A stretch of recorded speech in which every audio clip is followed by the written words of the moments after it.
I give you this array as a pledge of my dedication to your welfare, in the name of the Father, and of the Son, and of the Holy Spirit. Amen. And I accept them.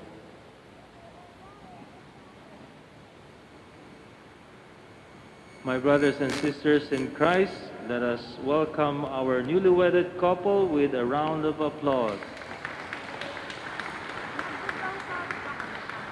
After.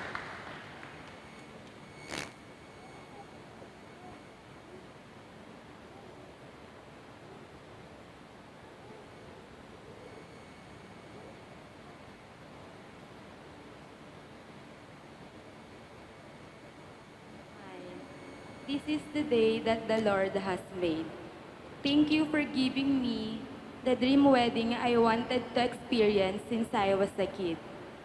This may be not a fancy wedding like the others did, but to be married in the Catholic Church is the #1 on my bucket list. This place was so memorable for the both of us since where we started flirting each other when we're in high school for simbang gabi, napipilit tapusin para lang magpa-cute sa isa't isa. Sakto, simbang gabi na ulit mine.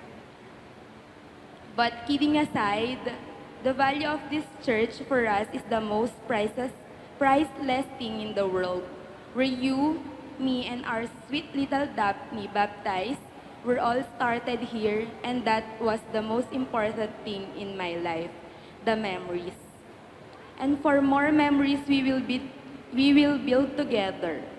Imagine, hindi tayo nagpakasal agad noon dahil hindi pa ako decided sa relationship natin na nagsimula sa unexpected situation.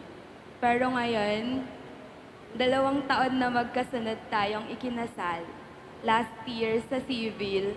So, wala na nga siguro talagang makakapaghiwalay sa atin, Kahit 1 decade living together, and through the up and downs we overcome together, we still chose to be on each other's side. Ngayon, naniniwala na ako na may forever. Thank you for everything mine, for all the support since day one. But I do hope that you will remember this very important rule of marriage. Happy wife, happy life. So always remember, wife is always right. I love you. And maybe this is our 10th year as a couple and our first year as a married couple. But today, with the blessing of the Lord, I knew it for sure that this will just the beginning of our journey of success, because the center was our Lord. I am here not just your wife, but also your lover and your friend. I will choose you, always you, for the rest of our lives.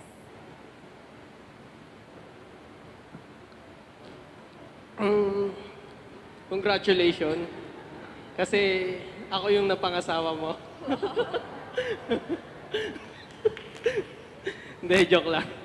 Pero sa totoo, ako na yata yung pinakamagandang lalaki sa mundo dahil ako yung napili mo. Naalala ko noon, nangako ako sa'yo na papakasalan kita, buti at nakatiis ako. Hindi, joke lang ulit. Ayun, masasabi ko lang ay salamat dahil nandiyan ka palagi. Sa amin ang anak natin, nakasuporta kung ano man yung gagawin namin. At yun, huwag kang magsasawang intindihin kami. Yun, mahal na mahal kita. Sa hirap at ginawa. Hanggang kamatayan.